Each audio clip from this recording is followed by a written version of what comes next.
নমস্কাৰ আপোনালোক সকলোকে পুনৰবাৰ স্বাগতম নচনাই মছজিদ বন্ধুসকল পলকতে চাওক আজি সন্ধিয়াৰ 7টা গুৰুত্বপূৰ্ণ খবৰ।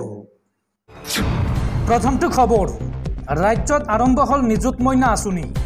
মুখ্যমন্ত্ৰী হিমন্ত বিশ্ব শৰ্মাই শুভাৰম্ভ কৰিলে নিযুত মইনা আঁচনি আৰু নিযুত মইনা আঁচনিৰ অধীনত ৰাজ্যৰ লাখ লাখ ছাত্ৰীয়ে লাভ কৰিব প্ৰতি মাহে ধন। চাওঁ আহক এই সন্দৰ্ভত সবিশেষ। আগন্তুক 4 বছৰত 10 লাখ ছাত্ৰীক সাঙুৰি লোৱাৰ লক্ষ্য এই আঁচনিত হিমন্ত চৰকাৰৰ।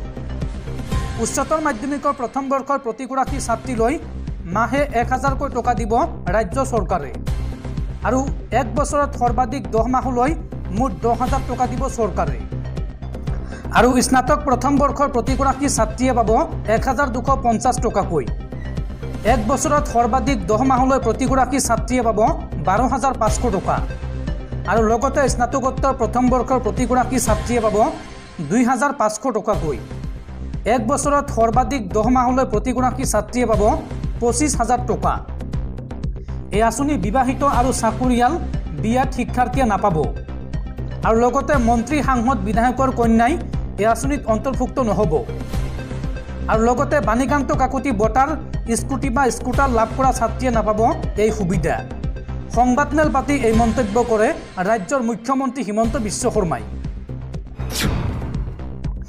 পৰৱৰ্তী খবৰ, স্বাধীনতা দিৱসৰ প্ৰাকক্ষণত উজনি অসমত 6ম সেনা আৰক্ষী।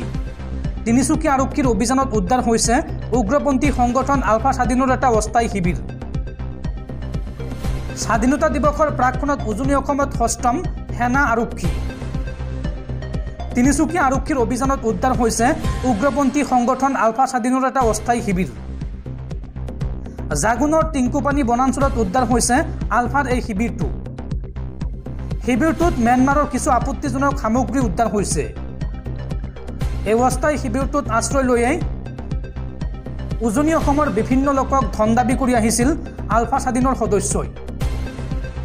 তদুপৰি তিনিচুকীয়া জিলাত আলফা স্বাধীনৰ 7জনীয়া এটা দলে বাহৰ পতাৰ সন্দেহ সেনা আৰক্ষীৰ আৰু এই দলটোৰ সন্ধানত অসম অৰুণাচলৰ সীমান্তত সেনাৰ তৎপৰতা।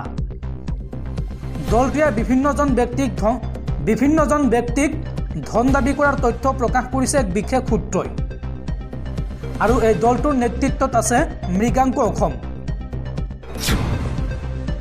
পৰৱৰ্তী খবৰ, নাবালিকাক বিবাহ কৰোৱাসকল সাৱধান।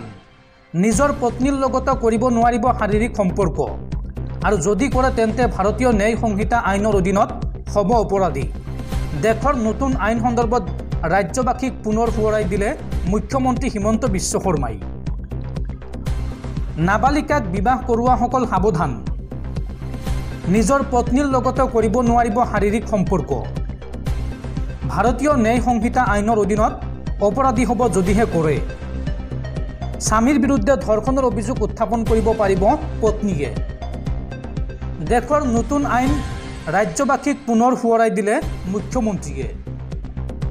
উল্লেখযোগ্য যে নৱেম্বৰ-ডিচেম্বৰ মাহত ৰাজ্যত পুনৰ চলিব বাল্য বিবাহ বিৰোধী অভিযান আৰু বাল্য বিবাহ ৰোধিবলৈ ৰাজ্য চৰকাৰে আনিছে নিযুত মইনা আঁচনি। নিযুত মইনা আঁচনিৰ জৰিয়তে দূৰ হ'ব ঘৰুৱা হিংসা আৰু কম বয়সতে গৰ্ভৱতী হোৱাৰ সংখ্যা ৰোধ কৰিব এই আঁচনিৰ জৰিয়তে। সংবাদমেল পাতি এই ঘোষণা কৰে বা এই মন্তব্য কৰে ৰাজ্যৰ মুখ্যমন্ত্ৰী ডক্টৰ হিমন্ত বিশ্ব শৰ্মাই। দৰ্শকসকল আৰু বহুতো গুৰুত্বপূৰ্ণ খবৰ আছে। তাৰ আগতে আপোনাক জনাওঁ যে যদি আপুনি এতিয়ালৈকে এইটো ভিডিঅ'ত লাইক কৰা নাই তেন্তে এতিয়াই ভিডিঅ'টোত লাইক কৰি দিয়ক আৰু এনেকুৱা ধৰণৰ ভিডিঅ'সমূহ নিতৌ চাবলৈ চেনেলটো ছাবস্ক্ৰাইব কৰি কাষত থকা বেল আইকনটো প্ৰেছ কৰি ৰাখক। পৰৱৰ্তী খবৰ, দেশবাসীলৈ জৰুৰী খবৰ। অশান্ত জৰ্জৰ চুবুৰীয়া ৰাষ্ট্ৰ বাংলাদেশে বন্ধ কৰিলে এইবাৰ ভাৰতীয় ভিছা। অনিৰ্দিষ্ট কাললৈ বন্ধ কৰা হৈছে ভাৰতৰ সকলো ভিছা। লগতে বন্ধ কৰি দিয়া হৈছে ভাৰতীয় ভিছা কেন্দ্ৰ। বাংলাদেশত অৰাজকতা পৰিস্থিতিৰ সৃষ্টি হোৱাৰ পিছতেই ভাৰতীয় ভিছা বাতিলৰ সিদ্ধান্ত বাংলাদেশ প্ৰশাসনৰ। পৰৱৰ্তী খবৰ, ৰাজ্যত পুনৰ এনকাউণ্টাৰ। এইবাৰ একশ্যন মোডত গোৱালপাৰা আৰক্ষী। গোৱালপাৰাত ডকাইতক লক্ষ্য কৰি অসম আৰক্ষীয়ে চলালে গুলী। গোৱালপাৰাৰ লক্ষীপুৰত আকৌ গৰুজিল অসম আৰক্ষীৰ বন্দুক। এইবাৰ ডকাইতলৈ লক্ষ্য কৰি আৰক্ষীয়ে চলালে গুলীবিদ্ধ ডকাইতটোৰ নাম নুৰ আলম। গোৱালপাৰা অসামৰিক চিকিৎসালয়ত চিকিৎসাধীন বৰ্তমান ডকাইত নুৰ আলম। 31 জুলাইৰ নিশা লক্ষীপুৰত সংঘটিত হৈছিল এক ডকাইতি কাণ্ড আৰু এই ঘটনা সন্দৰ্ভত দুটা ডকাইত নুৰ আলম আৰু জাহিদুল আখতাৰ চৌধুৰী পৰিছিল আৰক্ষীৰ জালত। ধৃত ডকাইতে লুকুৱাই ৰখা সামগ্ৰী উদ্ধাৰ কৰিবলৈ যাওঁতে কৰিছিল পলায়ন আৰু পলায়ন কৰা ডকাইত নুৰ আলমক লক্ষ্য কৰি অসম আৰক্ষীয়ে চলাই গুলী। পৰৱৰ্তী খবৰ, পশ্চিমবংগৰ প্ৰাক্তন মুখ্যমন্ত্ৰী বুদ্ধদেৱ ভট্টাচাৰ্যৰ মৃত্যু। 80 বছৰ বয়সত শেষ নিশ্বাস ত্যাগ কৰিলে প্ৰবীণ বাওঁপন্থী নেতাগৰাকীয়ে। পৰৱৰ্তী খবৰ, বাংলাদেশৰ শেহতীয়া পৰিস্থিতিক লৈ মুখ্যমন্ত্ৰী ডক্টৰ হিমন্ত বিশ্ব শৰ্মাৰ ডাঙৰ মন্তব্য।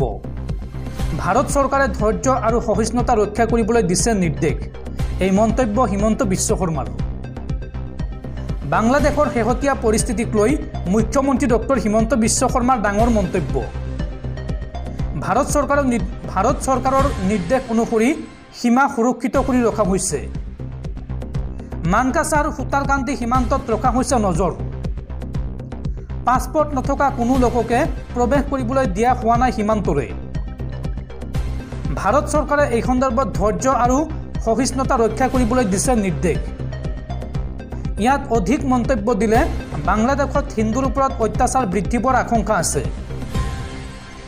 বাংলাদেশৰ পৰা কোনো লোক যাতে অবৈধভাৱে অসমলৈ নাহে তাৰ বাবে সম্পূৰ্ণ নজৰত ৰখা হৈছে সুৰক্ষা ব্যৱস্থা। এই মন্তব্য ৰাজ্যৰ মুখ্যমন্ত্ৰী ডক্টৰ হিমন্ত বিশ্ব শৰ্মাৰ। পৰৱৰ্তী খবৰ, গুগল পে, ফোনপে, পেটিএম ব্যৱহাৰকাৰীসকললৈ জৰুৰী খবৰ। কৰ পৰিশোধৰ বাবে UPI লেনদেনৰ সীমা 1 লাখৰ পৰা 5 লাখলৈ বৃদ্ধি ৰিজাৰ্ভ বেংক অৱ ইণ্ডিয়াৰ। চলিত বিত্তীয় বৰ্ষৰ বাবে তৃতীয় দ্বিমাহিলী মুদ্ৰানীতি ঘোষণা কৰি এই কথা সদৰি কৰিছে ৰিজাৰ্ভ বেংক অৱ ইণ্ডিয়াৰ গভৰ্ণৰ শক্তিকান্ত দাসে। পৰৱৰ্তী খবৰ, গুৱাহাটীত অবৈধ গোমাংসৰ দোকান বন্ধ কৰাৰ আহ্বান RSS সমৰ্থিত মুছলিম সংগঠনৰ। ৰাষ্ট্ৰীয় স্বয়ংসেৱক সংঘৰ সমৰ্থিত সংগঠন মুছলিম ৰাষ্ট্ৰীয় মঞ্চৰ অসম ইউনিটে গুৱাহাটীত অবৈধ গোমাংসৰ দোকান বন্ধ কৰিবলৈ আহ্বান জনাইছে। মুছলিম ৰাষ্ট্ৰীয় মঞ্চৰ অসম ইউনিটৰ আহ্বায়ক আলকাছ হুছেইনে গুৱাহাটীৰ অবৈধ গোমাংসৰ দোকান স্বেচ্ছাই বন্ধ কৰিবলৈ আহ্বান জনাইছে। হুছেইনে অসমৰ গুৱাহাটী চহৰৰ হাতীগাঁও, পাঞ্জাবাৰী, সাতগাঁও, ইছলামপুৰকে ধৰি নিৰ্দিষ্ট অঞ্চলসমূহক এই অবৈধ অভিযান প্ৰচলিত স্থান হিচাপে চিনাক্ত কৰিছে। হুছেইনে অসমৰ কামৰূপ মেট্ৰ' জিলা প্ৰশাসনকো এই সমস্যা সমাধানৰ বাবে নিৰ্ণায়ক ব্যৱস্থা গ্ৰহণ কৰিবলৈ আহ্বান জনাইছে। তেওঁ দাবী কৰে যে এই অবৈধ প্ৰতিষ্ঠানসমূহে কেৱল আইন উলংঘা কৰাই নহয়, অসমৰ হিন্দু আৰু মুছলমানৰ সুসম্পৰ্কৰ প্ৰতিও ভাবুকি কঢ়িয়াই আনিছে। হুছেইনে লগতে অঞ্চলটোত গৰু ব্যৱসায় বন্ধ কৰিবলৈও আহ্বান জনাইছে। তেওঁ কয় যে এই বাণিজ্য বন্ধ কৰিলে দুয়োটা সম্প্ৰদায়ৰ মাজত সম্প্ৰীতি বজাই ৰখাত সহায়ক হ'ব আৰু সম্ভাৱ্য সংঘাত ৰোধ কৰা হ'ব। হুছেইনে লগতে কয় যে অবৈধ গোমাংসৰ দোকান আৰু গৰু ব্যৱসায়ীয়ে উত্তেজনাৰ সৃষ্টি কৰাৰ লগতে হিন্দু মুছলমানৰ শান্তিপূৰ্ণ সহাৱস্থানত ব্যাঘাত জন্মাইছে। অঞ্চলটোত সমন্বয় বজাই ৰাখিবলৈ সকলোকে ইজনে সিজনৰ আইন আৰু পৰম্পৰাক সন্মান কৰিবলৈ আহ্বান জনাইছোঁ।